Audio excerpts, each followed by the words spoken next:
जय गुरुदेव Dutta. Welcome to Om Datta channel. Thank you very much for watching this channel videos. जय गुरुदत्ता.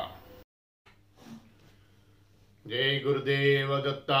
అవధూత చింతన శ్రీ గురుదేవ దత్త స్వామి మహారాజ్ కి జై. దత్త బంధువులకు నమస్కారం అండి. మనము శ్రీ గురుదత్త ప్రభుల గురించి ఎవరికి తెలియని సమాచారంలో భాగంగా శ్రీ గురుదత్త ప్రభులు నన్ను ఆశీర్వదించిన విషయాలు, నా అనుభవాలు కూడా తెలియజేస్తూ మనం వీడియోలు చేసుకుంటాం కదండి. అందులో భాగంగా ఈరోజు వీడియో అండి. మనము ముందుగా శ్రీ గురుదత్త ప్రభులు పూర్ణ పరబ్రహ్మ పరమాత్మ, నిరాకార తత్వము, జ్యోతి స్వరూపము, ఈ విషయం గురించి మాట్లాడుకుందామండి. తర్వాత కర్మల సృష్టి ఎలా జరిగింది, ఆ పాప కర్మలు దూరం చేసుకోవాలంటే ఏం చేయాలి అనేది పార్ట్ వైజ్ చేసుకుంటాం కదండి. ఆ 9 ఎపిసోడ్ కూడా ఈరోజు శ్రీ గురుదత్త ప్రభులు ఎంతవరకు చెప్పిస్తారో వారి ఇచ్చిన ఇన్ఫర్మేషన్ ఎంత దూరం ఎంతో చూసి అంత దూరమే మనం వీడియోలు చేసుకోవడం జరుగుతుందండి. అది 30 మినిట్స్ కావచ్చు, 40 మినిట్స్ కావచ్చు, 50 మినిట్స్ కావచ్చు, గంట కావచ్చు, 2 గంటలు కావచ్చు అండి. నా విషయం ఏముండదండి. శ్రీ గురుదత్త ప్రభులు ఇష్టం, ఆయన ఇష్టానుసారమే ఈ వీడియోలు మనం పోస్ట్ చేసుకోవడం జరుగుతుంది.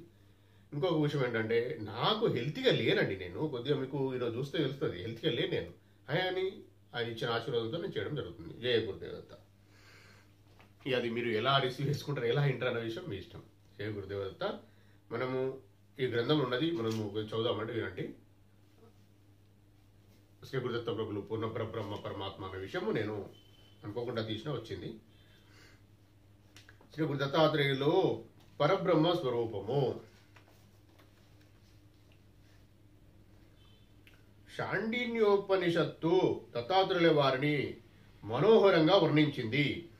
దత్తాత్రేయుడు శివుడు, శాంతుడు, ఇంద్ర నీల కాంతి గలవాడు, ప్రభువు, తన మాయయందు క్రీడించేవాడు, లీలా ప్రవృత్తి గలవాడు, అవధూత, దిగంబరుడు, సర్వ అవయవాలు భస్మంతో అలంకరింపబడినవాడు, అసలు జడలు ధరించినవాడు, విభుడు, 4 చేతులు గలవాడు, ఉదారమైన అవయవాలు గలవాడు, బాగా వికసించిన కమలం వంటి కన్నులు గలవాడు, జ్ఞానానికి యోగానికి నిధి అని జగద్గురువు, యోగి జనుల ప్రియుడు, భక్తజనులయందు దయగలవాడు, సర్వసాక్షి, సిద్ధులచే సేవింపబడగు శ్రీ గురుదత్త ప్రభులు ఎల్లప్పుడూ సనాతన మార్గంలో అనగా ఉపనిషద్వ ధ్యానంలో ధ్యానించువాడు, సమస్త పాపాల నుండి విడివడి పరమానందం పొందువాడు అని ఒక సత్యం అని ఉపనిషద్ వాక్యము. ఈ వాక్యాలను సంక్షిప్తంగా ఇలా చెప్పవచ్చు.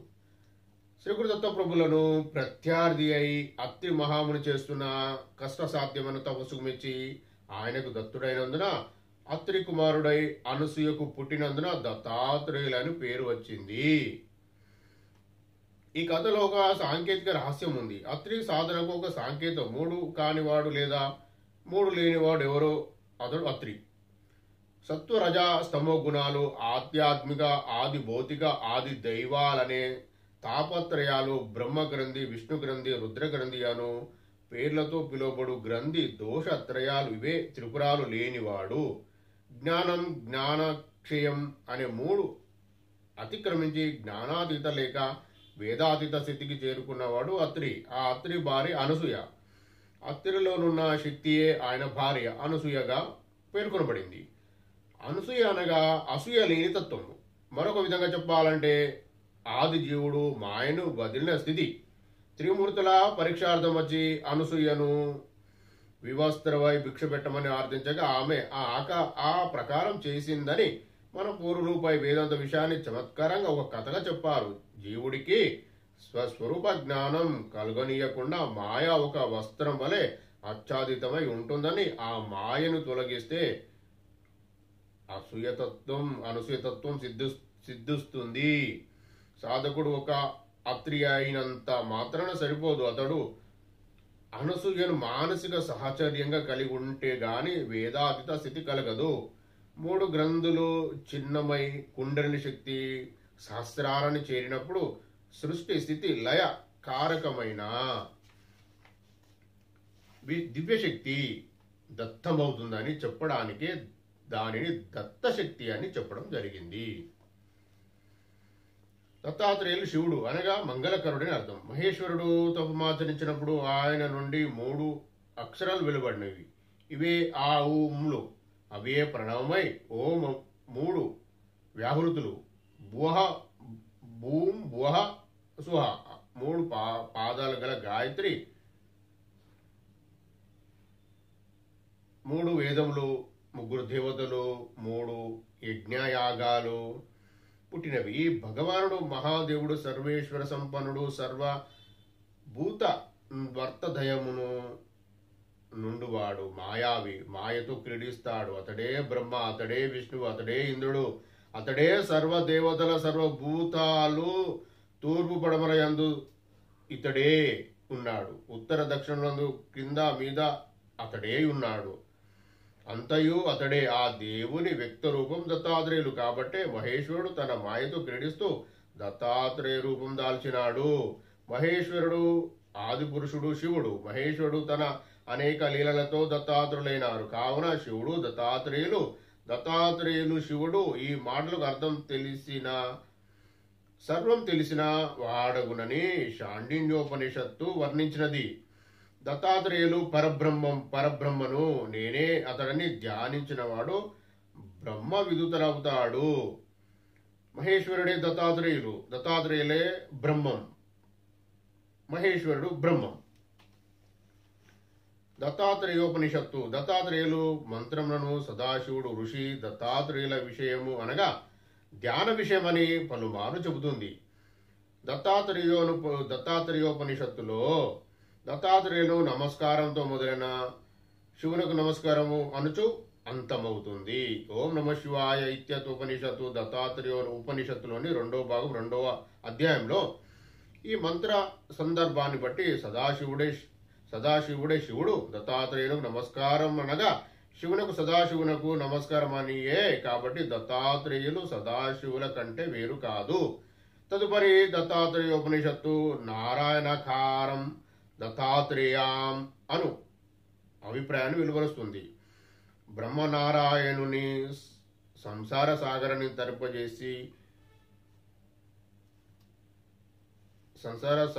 తరింపజేసే నావ ఏదో ఆ భగవంతుడా నాకు ఉపదేశింపు అనుచు ప్రార్థించగా నారాయణుడు బ్రహ్మగారితో స్వచ్ఛమైన సచ్చిదానంద స్వరూపమైన నా సారాన్ని ధ్యానించు. నేను సదా దత్తుడను అనగా దత్తాత్రేయులను, నీవు నారాయణుని అనగా దత్తాత్రేయులను ధ్యానించినచో అదే నారాయణుడు నావ అవుతుంది. దత్తాత్రేయుడు నావ అవుతుంది. జన్మ మృత్యుర్గర్భవాసం నుండే బంధాలను సముద్రం తరింపజేసే నావ అవుతుంది. దీనిని బట్టి శివుడు సదాశివుడు లేక మహేశ్వరుడైన దత్తాత్రేయులు నరనారాయణుడేనని తెలుస్తుంది. ఇది ఒకే పరతత్వంలోని దైవత్వం యొక్క ఏకత్వం. దీనిని ధ్యాన ఉపాసన జ్ఞానముల ద్వారా మాత్రమే పొందవచ్చు. దత్తాత్రేయులు శాంత స్వరూపులు అనగా లోపల వెలుపల శాంత స్వభావం కలవారు. శివ స్వరూపం యొక్క గొప్ప లక్షణం శాంతం. శివకవచంలో ధ్యాన శ్లోకమును అనుసరించి శివుడు శాంత స్వభావుడు. విష్ణు సహస్రనామ ధ్యాన శ్లోకమును అనుసరించి విష్ణు శాంత స్వభావుడు. శాంత స్వభావం శివ విష్ణులకు సమానం. దత్తాత్రేయ స్వామి శివ విష్ణు స్వరూపుడైనందున శాంత స్వభావుడు. దత్తాత్రేయుడు ఇంద్రనీలపు కాంతి మణి కలవాడు. రామ రహస్యోపనిషత్తు 4వ చాప్టర్ 5వ అధ్యాయం నందు మోక్షమును కోరి పరమాత్మ నీలవర్ణంగా ఉన్నట్లు భావించి ధ్యానిస్తాననియో స్వచ్ఛమైన స్ఫటిక శోభగల భావాతీత ప్రభాగల అవయవాలు కలిగి వర్షకాలం నందలి వర్ష మేఘం వలె రమణీయమైన శరీరం గల రాఘవుని నిరంతరం ధ్యానింతుననే శ్లోక భావన వాక్యాలు కనిపిస్తాయి. వర్ష మేఘంతో ఉపమానం దత్తాత్రేయులు ఆయన రఘురాముని మనోహరతత్వాన్ని వర్ణించడానికి ప్రత్యేకంగా తగినది. దత్తాత్రేయ ప్రభు శర్భోపనిషత్తు 2లో ప్రభువు పొందదగిన వానిలో శ్రేష్ఠుడు. తండ్రి బ్రహ్మకు సృష్టించి వానికి సమస్త వేదములు ప్రసాదించినాడు. ప్రథముడు అయిన వాడు నిశ్చలంగా ప్రభు దేవతలకు తండ్రి అను శ్లోకభావ వాక్యములు కనిపించును. ఈ లక్ష్యములన్నీ దత్తాత్రేయులకు చెప్పుచు ఆయన ప్రభు అని కీర్తించినవి. వేదములకు ఏకైక మూలమైన దత్తాత్రేయుల వేదములను ప్రసాదించి మానవులకు పవిత్రత అయినాడు.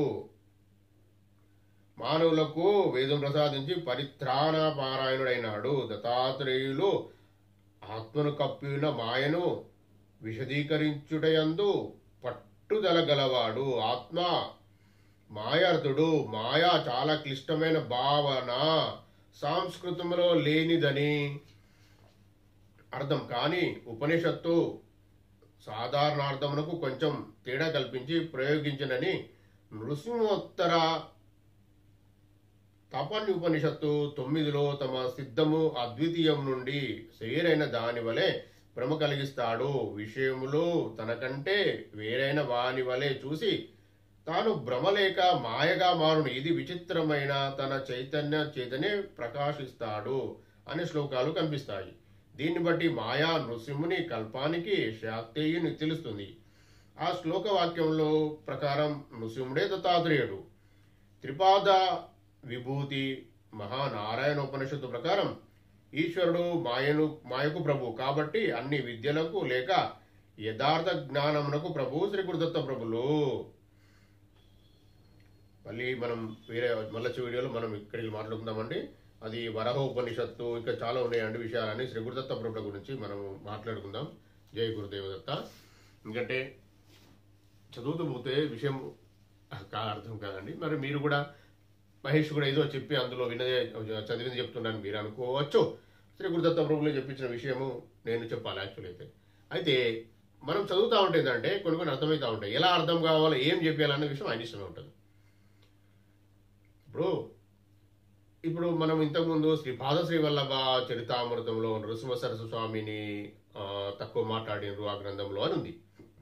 అంటే ఆ గ్రంథంలో లేదు, చెప్పేవాళ్ళు చెప్పిండ్రు. నెగిటివ్గా మాట్లాడే ఆలోచించేవారు, తెలియని వారు. మరి నృసింహ సరస్వామి దత్తాత్రేయుడు అని ఇందులో ఉంది కదండి. ఉపనిషత్తులు కదండి అవి. ఉపనిషత్తులు అంటే వేదాల యొక్క సారాంశము ఉపనిషత్తులు. వేదాలు అందరూ చదవలేరండి, ఉపనిషత్తు ప్రకారం వచ్చినాయి. 107 అంటారు, 108 ఉపనిషత్తులు అంటారు, ఉన్నాయి 107. అంతేగాని ఆ ఉపనిషత్తుల సారాంశం కొన్ని మనకు వస్తూ ఉన్నాయి. అందులో మొత్తం ఉపనిషత్తు ఉండదండి. అందులో శ్రీ గురుదత్త ప్రభులు పరబ్రహ్మ పరమాత్మ అనేది ఏంటిది అనే విషయంలో ఆ గ్రంథంలో చిన్నగా మనకు వస్తూ ఉంటాయి. సపరేట్ ఉపనిషత్తులు చదవాలని శ్రీ గురుదత్త ప్రభులు ఆశీర్వాదం ఇచ్చినప్పుడు అవి కూడా చేయడం జరుగుతుంది. ఆయన ఇష్టం, ఆయన ఇష్టానుసారమే జరుగుతాయి. ఏదున్నా కానీ మనదేముండదండి. శ్రీ గురుదత్త ప్రభులు పూర్ణ పరబ్రహ్మ పరమాత్మ, ఆయనే శివుడు, ఆయనే పరబ్రహ్మ, ఆయనే ఆది అందున్నాడు, ఆయనే విష్ణువు, ఆయనే ప్రతిదీ ఆయనే అండి, మాయ ఆయనే అని ఇప్పుడు చెప్పినాం కదండి. అత్రి మహర్షి అంటే ఎవరు, ఇవన్నీ ఇవి బాగా పెద్ద విషయాలండి. అవి చెప్పుతే ఏంటంటే నాకు ఇక్కడ విషయం అర్థం ఇదవుతుందంటే చూడలేకపోతాను వీడియోస్ స్కిప్ చేస్తే. ఇంత మంచి విషయం నాకు తెలిసి ఇప్పుడు నాకు పెద్ద విషయం చెప్పాలి. ఆయన ఆపేసిండు, దత్తయ్య ఆపేసిండు, నేనేం చేయలేను. ఎందుకు గోప్యమైన విషయాలు వచ్చినాయి. ఇప్పుడు మనం చదివిన దాంట్లో ఉంది. అది దానిని మీరు వినక స్కిప్ చేస్తే అది ఇక్కడ మళ్ళీ దత్తప్రభు దేవాలయం ఎప్పుడు వస్తుందో మనకేం తెలియదు. మళ్ళీ అయితే ఇప్పుడైతే వద్దని చెప్పిండండి. అలా బాగా గోప్యమైన విషయం ఉంది, రహస్యం ఉంది. అది చాలా చాలా పెద్ద విషయం అండి. అది ఖచ్చితంగా సత్సాంగత్యం, శ్రీ గురు చరితామృతం, శ్రీ సద్గ్రంథ పారాయణం, సత్సాంగత్యం, సత్పురుష దర్శనం, ధ్యానం చేసేవారికి అర్థమవుతుంది. అది ఇప్పుడు చదివిన విషయమే అర్థం చేసుకోగలుగుతారు వాళ్ళు ధ్యానం చేసిన వాళ్ళు అయితే. మిగతా వరకు అర్థం కాదు. ఇక దానిని ఇప్పుడు నేను వీడియో అయితే ఉంటే చేస్తూ ఉంటే ఎక్కడో వచ్చింది వాక్యము స్కిప్ అయిపోయింది అని అంటే అది చూడలేకపోతే కూడా అది చూసిన వారికే మంచి కాదు. నాకు దత్తావరకు నాకు తెలియదండి. నేను ఎవరిని గురించి అంటే ఎందుకు మంచి కాదు అంటున్నా అంటే అది పరబ్రహ్మ జ్ఞానం అండి. పరబ్రహ్మ జ్ఞానాన్ని స్కిప్ చేసి వినడము అనేది, అంటే దాన్ని పక్క పెట్టడము అనేది బాగా తప్పు వ్యవహారం అండి. దానికి నేను అంత విధంగా ఏం చెప్పలేను. ఇంకోటి ఏంటంటే ఈ విషయాన్ని స్ప్రెడ్ చేయాలి. ఇంకా ఇప్పుడు నేను ఆరోగ్యం బాగాలేదు చెప్పిన నేను ఇంత కష్టపడి నేను చేస్తున్నా, మీరు ఒక 10 మందికి మీ ద్వారా చెప్తే శ్రీ గురుచరిత అమృతం చదవండి, లేదు అంటే మహేష్ వీడియోస్ చేస్తున్నందులో చూడండి కొద్దిగా. నేనేం చేస్తున్నా అంటే అందులో మనకు పూర్తిగా గ్రంథం ముందు చదివి ఒకేసారి వినిపిస్తే అర్థమవుతుందా అండి? అందులో శ్రీ గురుదత్త ప్రభులు ఇచ్చిన కొంత కొంత కొంత కొంత జ్ఞానమే మేము చెప్తున్నా. దాన్ని మనం రెగ్యులర్గా వింటా ఉంటే, కొందరు పంచుతా ఉంటే వారి జీవితం ధన్యమవుతుందండి. ఆఖరికి వారు విని విని విని తెలుసుకొని ధ్యానం చేస్తారేమో అని నా ఆలోచన. శ్రీ గురుదత్త ప్రభుల ఆశీర్వాదం అదే, ఆయన ఇచ్చిన ఆశీర్వాదంతో నేను చెప్పింది అదే, ఆయన చెప్పే మాట కూడా అదే. అది చేసిన వారికే జరిగే అద్భుతాలు అయితే అవి జరుగుతాయండి, అద్భుతాలే. కాబట్టే నేను మొత్తుకునేది ఏంటంటే, నేను అంటే శ్రీ గురుదత్త ప్రభులు చెప్పిన విషయాలు నేను గట్టిగా చెప్పేది, మొత్తుకోవడం కూడా గట్టిగా చెప్పడం ఏంటంటే, మీరు వింటూ వింటూ వింటూ వింటూ ధ్యానం చెయ్యాలే. అసలు విషయం అదండి. ఇవన్నీ ఎక్కడికే పోతాయి. ఇప్పుడు మీరు ఎన్ని గ్రంథాలు చదవండి, ఎన్ని ఉపనిషత్తులు చదవండి, ఏ మతాల గురించి చదవండి. ఇంతకుముందు వీడియోలో మనము సర్వమత స్థాపకాయ అని శ్రీ గురుదత్త ప్రభుల దత్తపంజర స్తోత్రం పోస్ట్ చేసుకోవడం జరిగింది కదండి. అందులో ఉన్న విషయాలు, అది కూడా డబ్బుల సమస్య ఉన్న వారికి ఏమైనా కావాలంటే శ్రీ గురుదత్త ప్రభుల పాదుకలు పట్టుకొని అది కూడా పారాయణ చేసుకోండి. మీ ఇతి బాధల గురించి అది. ఇక పర్మనెంట్గా మనం వచ్చిన జన్మ యొక్క విషయం తెలుసుకొని మనం జాగ్రత్తగా మసులుకొని పాపకర్మలు క్షేమం చేసుకొని మనము ఇంకొక మంచి ఉన్నతమైన జన్మ కొరకు ప్రయత్నం చేసేవారు, జన్మ రహస్యం తెలుసుకునేవారు, ఆత్మజ్ఞానం పరబ్రహ్మ జ్ఞానం ఇవన్నీ ఒకటే తెలుసుకునేవారు ధ్యానం చెయ్యాలి. ఇది పర్మనెంట్. సరే, ఇతి బాధలు లేకుండా ఆర్థిక బాధలు ఉండి ఇవన్నీ ఉన్నాక కూడా నేను ఏం చేస్తానంటే వాటి కొరకు చేయాలి. చేస్తూ వెళ్తూ ఉంటే ఎప్పుడో ఆ రాశి మన కర్మ తగ్గుతూ ఉంటే మనకు జరిగేటి వచ్చేటి వస్తూ ఉంటాయండి. ఎవ్వరు ఏం చేసే పర్మిషన్ లేదండి ఎవరికి, ఆయనే చేయాలి. ఏమన్నా ఎవరో యంత్రాలు కట్టిండ్రు, ఎవరో ఏమో చేసిండ్రు, ఎవరో యజ్ఞం చేసిండ్రు, నా పని అవుతుంది, తప్పుడు విషయాలండి అవన్నీ. నేను మరీ ఒకరిని తక్కువ చేసి మాట్లాడాలనే ఆలోచన కాదు కాబట్టి నేను గట్టిగా చెప్తలేను. కానీ అవన్నీ వారు బతికే కొరకే. ఇంతకన్నా నేను ఏం చెప్పలేను. మీరు ధ్యానం చేసుకొని పరబ్రహ్మ శ్రీ గురుదత్త ప్రభులైన పూర్ణ పరబ్రహ్మ పరమాత్మ, ఆయనే శివ పరమాత్మ అనుకుంటూ ఇష్టదేవాన్ని మీరు స్మరించుకుంటూ ముందుకు వెళ్తా ఉంటే అది ఎప్పుడో మీ అదృష్టం. శ్రీ గురుదత్త ప్రభుల ఆశీర్వాదం వచ్చినప్పుడే అలాంటి మీకు వచ్చేటి మంచి లక్షణాలు, మంచి లక్షణాలు మీన్స్ లక్షణాలు కాదు, మంచి జరగడం స్టార్ట్ అవుతుంది. అంతేగాని ఎవరో యంత్రం కట్టిండ్రు, ఎవరో తంత్రం చేసిండ్రు, ఎవరో బలులు ఇచ్చిండ్రు, ఎవరో ఇంకేదో చేసిండ్రు, ఇక్కడ పోతాయింది అక్కడ పోతాయింది అని చెప్పుకుంటూ ఇవన్నీ కాలక్షేపం చేసి వారు బతికే కొరకే మనకు వచ్చే లాభాలు మాత్రం లేవండి. అది కాదు. నేను ఇది శ్రీ గురుదత్త ప్రభులు చెప్పిన విషయం చెప్తున్నా మీకు, నేను ఫ్యాక్ట్గా ఒరిజినల్ విషయం ఇది. గట్టిగా మీరు డబ్బులు ఖర్చు పెట్టుకొని సమయం వృధా చేసుకోకండి. అది ఏదో సమయం అన్ని మీకు అంత ఇష్టం అనుకుంటే ధ్యానంలో పెట్టండి. ధ్యానంలో మార్నింగే కదండి, ఓన్లీ 50 నిమిషాలే కదా. తర్వాత మీ ఇష్టమే. ధ్యానం చేసే వారికి నియమాలు కూడా ఏం లేవు, మిగతా పూజలు చేయాల్సిన అవసరం కూడా లేదు. కాకపోతే మీకు ఇష్టం ఉంటే ఇంకా ధ్యాన మార్గంలో ఇంకా స్ట్రాంగ్ కావాలంటే ఇష్టదేవం గుడికి వెళ్ళొచ్చు. ఇంకా మంచిగా కావాలనుకుంటే సాయిబాబా గారి గుడికి వెళ్ళొచ్చు. ఎందుకంటే అది ధ్యాన సంపూర్ణ అవుతాను కూడా అక్కడ వెళ్ళి 10 నిమిషాలు ధ్యానం చేసుకున్నా ఈ ధ్యానంలో కలుస్తూ ఉంటుంది. మనకి ఇంకా మార్గం ఇంకొద్దిగా ముందుకు వెళ్తూ ఉంటుంది. ఇది విషయం అండి. ఇలా జరుగుతూ ఉంటవి. అంతేగాని ఎవరో ఏమో చేస్తారు, ఎక్కడికి పోతే ఏమో చేస్తారు, ఎవరేమో ఇస్తారు, ఎవరు ఎందుకు ఇస్తారండి? అంత గొప్ప అంత కాదండి, అంత నిస్వార్థ పరులు అనే వాళ్ళు లేరండి. ప్లస్ ఇంకో విషయం, ఎవ్వరికి కూడా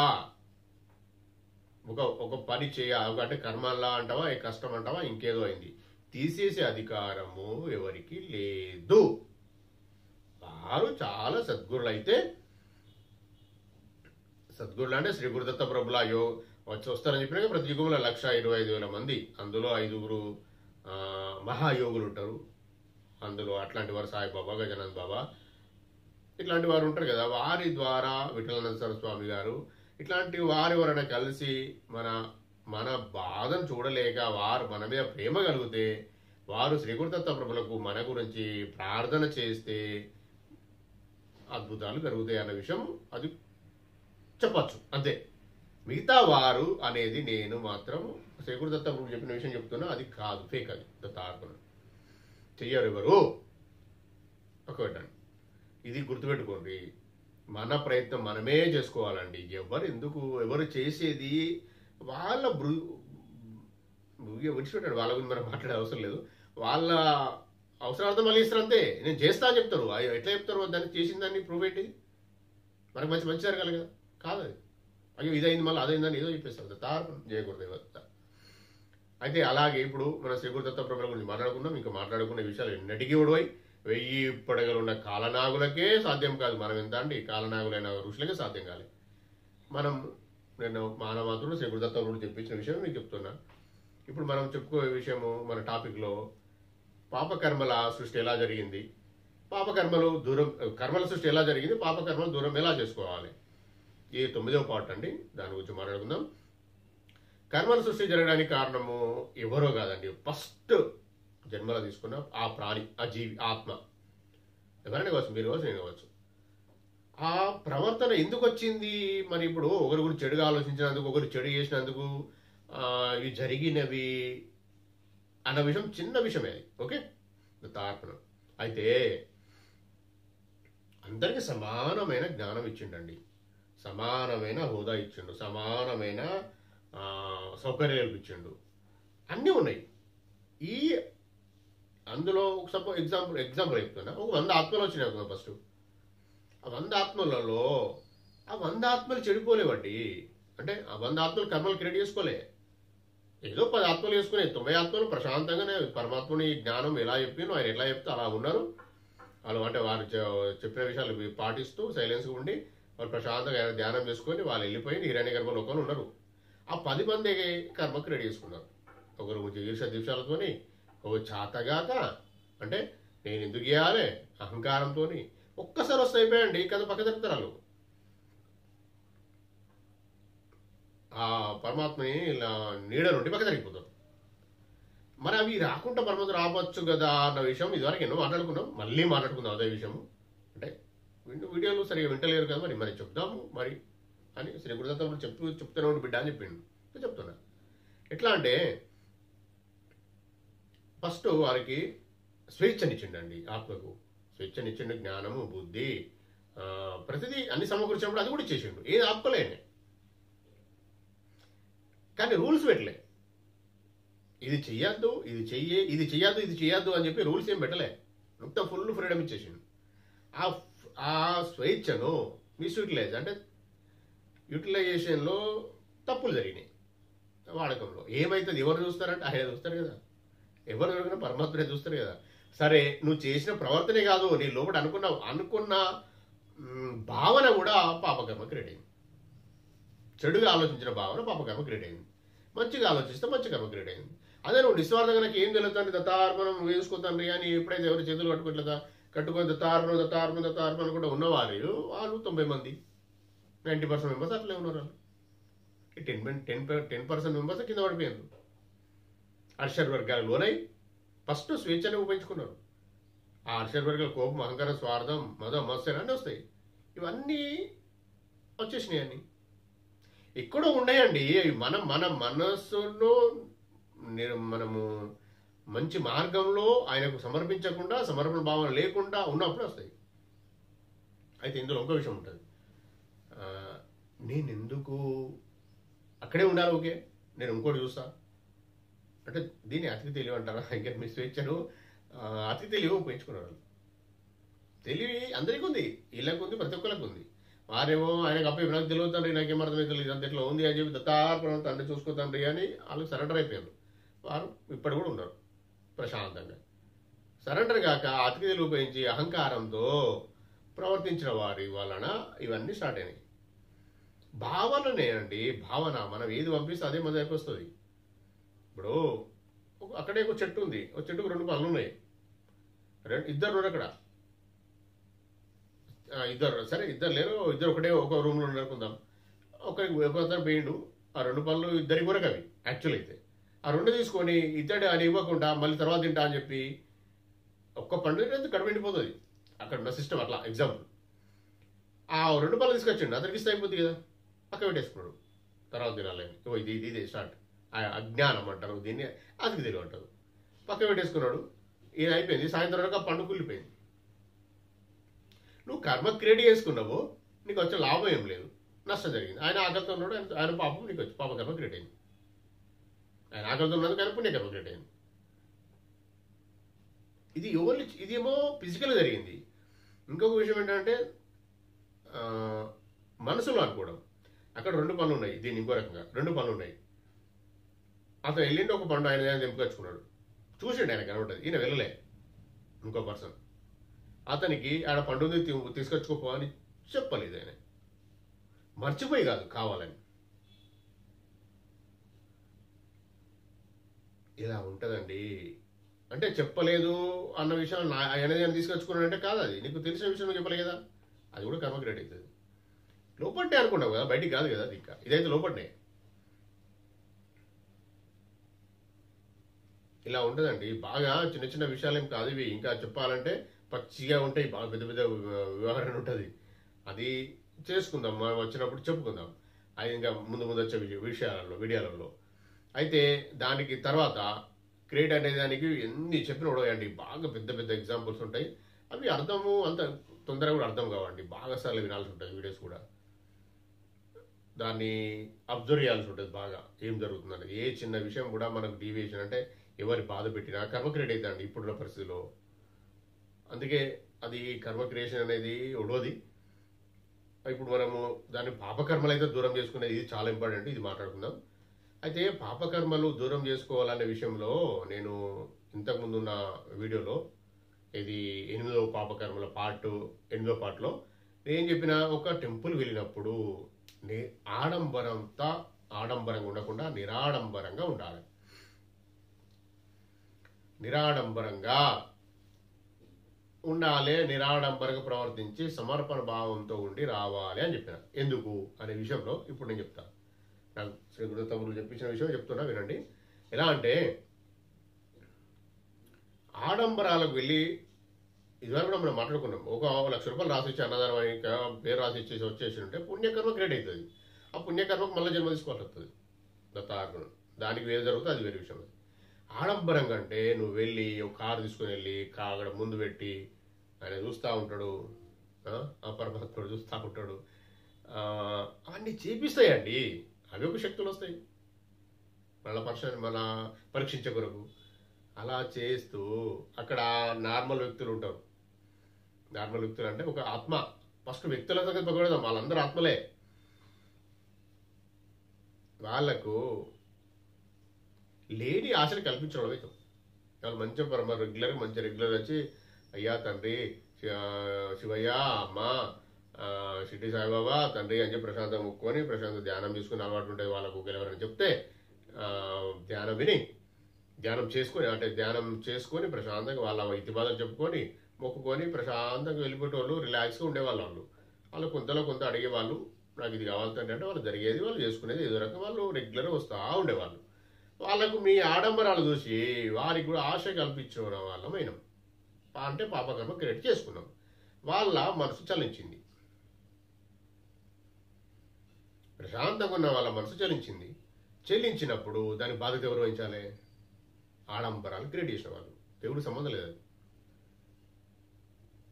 ఇంకొక విషయం, ఇది ఆడంబరాలు కావాలని క్రియేట్ చేస్తారు. ఎవరైతే ఉన్నారో, నేను గొప్ప అని చూపెట్టుకుని పోతావు అయిపోయి, నువ్వు గొప్ప అని చూపెట్టుకుని పోయినప్పుడు కర్మ క్రియేట్ అయింది కదండి. నువ్వు బయట అంతా చేస్తావు కదా, బయట కూడా అంతా చేస్తారు కదా, మేమే గొప్ప, మా కులం గొప్ప, మాది గోత్రం గొప్ప, మాది దాని ఏమంటారు ఇంకా నేను స్థాయిలో ఉన్నా అరే దత్తయ్య తండ్రి ఏం చెప్తామో అవన్నీ నీకు అన్ని పాపకర్మలు క్రియేట్ అయితేనే ఉంటాయండి. యాడ్ అయితేనే ఉంటాయి, ప్లస్ అయితేనే ఉంటాయి. ప్రతి యాడ్ స్క్వేర్ అవుతుందా ప్లస్ అవుతుందా అయితేనే ఉంటుంది. అది విడిచిపెట్టాలంటే ఎంత పెద్దవాళ్ళు కానివ్వండి, ఖచ్చితంగా ఎంత చిన్నవాళ్ళు కానివ్వండి, మీరు మరి అంత సింపుల్ విషయంతోనే పాపకర్మ క్రియేట్ అయితే అంటే 100% అయితే మరి ఎట్లా బయటపడడం? ఫస్ట్ అయితే సద్గ్రంథ పారాయణం, సత్సాంగత్యం, సత్పురుషుల దర్శనం. అంటే దేవుని మార్గంలోనే ఉండాలి, ఎప్పుడు దేవుడి గురించి ఆలోచిస్తూనే ఉండాలి. ఉంటూ అన్నదానాలు, దానాలు చేస్తూ భూతదయ కలిగి ఉండడం, అందరినీ సమానంగా చూడడం చేస్తూ ఉన్న వారికి ధ్యానంలోకి వచ్చే మన ధ్యానంలోకి వచ్చే 100% ధ్యానంలోకి వచ్చే అధికారం వస్తుంది. ఆ ధ్యానం చేస్తుంటే నిలకడ ఉంటుంది అన్నట్టు, అంటే తీవ్రత వస్తుంది. అలా చేసుకున్న వాళ్ళు 41 days మెల్లమెల్లగా చేసేవారికి అప్పుడు నేను చెప్పిన విషయము రిలాక్స్గా ఉంటారు. వారు ఎక్కడ పోయినా ఆడంబరంగా ఉండరు, కారు ఎక్కడ పెట్టేస్తారు, నడుచుకుంటూ వెళ్తారు. అలాగే డబ్బులు ఉంటే మ్యాక్సిమం అక్కడ అన్నదానమో ఫ్రూట్స్ దానమో ఇంకేదో దానం చేసి వారికి లేని వారికి డబ్బులు ఇస్తూ ఇంకేదో చేసి వస్తారు. డబ్బులు అనేసిన తర్వాత ఫస్ట్ ఫిజికల్గా కడుపు నింపుతారు. ఇది జరగాలి అంటే ధ్యానం ఖచ్చితంగా ప్రతి ఒక్కరు చేయాలి. లేదంటే ఎన్నో జన్మల పుణ్యఫలంతో చేసుకున్న ధ్యానం చేసుకున్న ఫలంతో ఇప్పుడు ఈ దాన కర్మలు కొన్ని చేస్తూ ఉంటారు కొందరు. అయితే ఒక నిజమైన విషయం జరిగే చెప్తాను మీకు నేను. ఒక ఐఏఎస్ ఆఫీసర్, కానీ అతను ఒక సీనియర్ అన్నాడు, chief security officer level, chief secretary అంటే లాస్ట్ అండి ఐఏఎస్ ఆఫీసర్ అదే బాస్. అంత లెవెల్ ఉన్న వ్యక్తి గానగాపురం వెళ్తాడు. ఆయన పేరు మనకు చెప్పడం కుదరదు. ఆయన వెళ్తాడు అంటే ఆయన హోదా ఎంత పెద్దదండి. ఒక స్టేట్కు చీఫ్ సెక్రటరీ అంటే ఎంత పెద్దది. అంత పెద్ద పోస్ట్ ఉన్న వ్యక్తి అక్కడికి వెళ్ళి కారు, అక్కడ కమాన్ వస్తుంది గానగాపురం వచ్చినప్పుడు, కమాన్ కానీ కారు పెట్టేసి డ్రైవర్ ఎక్కడ ఉంటాడు, కారు ఎక్కడ ఉంటుంది, చెప్పులు ఇప్పిస్తాడు, కార్లే పార్సల్ పడేస్తాడు, నడుచుకుంటూ పోతాడు. ఇది రెగ్యులర్గా నేను చేసే పని. అంటే రెగ్యులర్గా ప్రతిరోజు కాదు, వెళ్ళి ఆయనకి ఎప్పుడు చూసినప్పుడు వెళ్ళి అక్కడ 11 రోజులు ఉండి, లేదా 3 రోజులు 11 రోజులు ఇట్లా ఉండి అక్కడ చేసే కార్యక్రమాలు చేస్తూ, ఆయనే ఏమేమి పూజలు చేయాలో పారాయణాలు చేస్తూ భిక్షాటన చేసుకొని, ఆ భిక్షాటన తినే అక్కడ పనులను చేసుకొని మళ్ళీ వస్తాడు. అంత పెద్ద మంచి ఆత్మలు ఈ భూమి మీద నడయాడుతున్నవి. ఇది మనము గ్రహించాలి. అంత పెద్ద ఆయనకు ఆడంబరత, అక్కడ వెళ్తే విఐపి ట్రీట్మెంట్, విఐపి అన్ని జరిగాయా, విఐపి దర్శనాలు, విఐపి ఆయన అన్నీ చేసుకోవచ్చు కదా, డబ్బులు కూడా ఉన్నాయి కదా, కానీ చెయ్యడు. కానీ వాళ్ళు ఫ్యామిలీతో వెళ్ళినప్పుడు అన్నదానాలు చేయడం అవన్నీ చేస్తూ ఉంటారు. మళ్ళీ ఆయన మాత్రం రెగ్యులర్గా వెళ్ళినప్పుడు ఆయన ఒక్కడే వెళ్తాడు, ఒక్కడే నడుచుకుంటూ వెళ్తాడు, నడుచుకుంటూ వస్తాడు, నడుచుకుంటే తిరుగుతాడు, అక్కడ పెట్టే భిక్ష తీసుకుంటాడు, ఆ భిక్ష తింటాడు. అక్కడ ఉన్న ఏమేమి ఆయన చేసుకోవాలనుకుంటాడో ధ్యాన సాధన అంటారా, ఆయన ఏం పారాయణ అంటారా, ఇంకేదంటారా చేసుకుంటాడు. సంగమ స్నానాలు అంటారా, అన్నీ చేసుకుని ఆన్నే పడుకుంటాడు రేకుల కింద. సంగమంలో సంగమం ప్లేస్లో రేకులు ఉంటే రేకుల కింద పడుకుంటాడు. ఇది జరిగేది ఎన్నో అద్భుతాలు ఉన్నాయి అక్కడ. ఇలాంటి వాళ్ళు ఎందరో ఉన్నారండి. వాళ్ళు ఎంత అంటే వాళ్ళు ధ్యానం చేసి వాళ్ళు పేరేజలు ఎన్నో చేసుకున్న వారికి అలాంటి సంస్కారం వస్తుంది. మనం చేయకుండా మనము వేరే ఇంకొకరిని మనము ఏదో అనుకుంటే దానికి ఎవరు బాధ్యత వహించారండి. మనం చేసేది నిరాడంబరంగా నిస్వార్థంగా చేయాలి. ఇది నాకు తెలిసిన విషయం అండి. మన శ్రీ గురుదత్త ప్రభువు ఈరోజు ఇంతవరకు చెప్పించిండు. ఆ నిరాడంబర దాని గురించి, పాపకర్మలు దూరం అయితే అనే విషయం చెప్పేయడం జరిగింది. మనము మళ్ళొచ్చే వీడియోలో శ్రీ గురుదత్త ప్రభువు చెప్పించిన విషయము మనం మాట్లాడుకుందామండి. మళ్ళొచ్చే వీడియోలో గురువారం రోజు పారాయణం ఉంటుంది. సరే ఆ లోపే ఇంకేమైనా చెప్పిస్తే ఆయన ఇష్టం అండి. జై గురుదేవదత్త. ఇంత మంచి వీడియోను మనం ఈరోజు మాట్లాడించుకునే అధికారాన్ని, ఆశీర్వాదాన్ని ప్రసాదించినందుకు శ్రీ గురుదత్త ప్రభువులకు కొన్ని శాస్త్రంగా దండములను కొన్ని కృతజ్ఞతలు. మీరు కూడా ప్రశాంత వీక్షించినందుకు మీకు కూడా కృతజ్ఞతలు. దత్త దిగంబర శ్రీపాద వల్లభ దత్త దిగంబర నృసింహ సరస్వతి దత్త దిగంబర జయ గురుదత్త దత్త దిగంబర జయ గురుదేవ దత్త. ఈ వీడియో గనుక మీకు నచ్చినట్లయితే లైక్ చేయండి, షేర్ చేయండి, సబ్స్క్రైబ్ చేయండి. దత్తబంధులందరికీ చేరేలా చూడండి. దత్తార్పణం.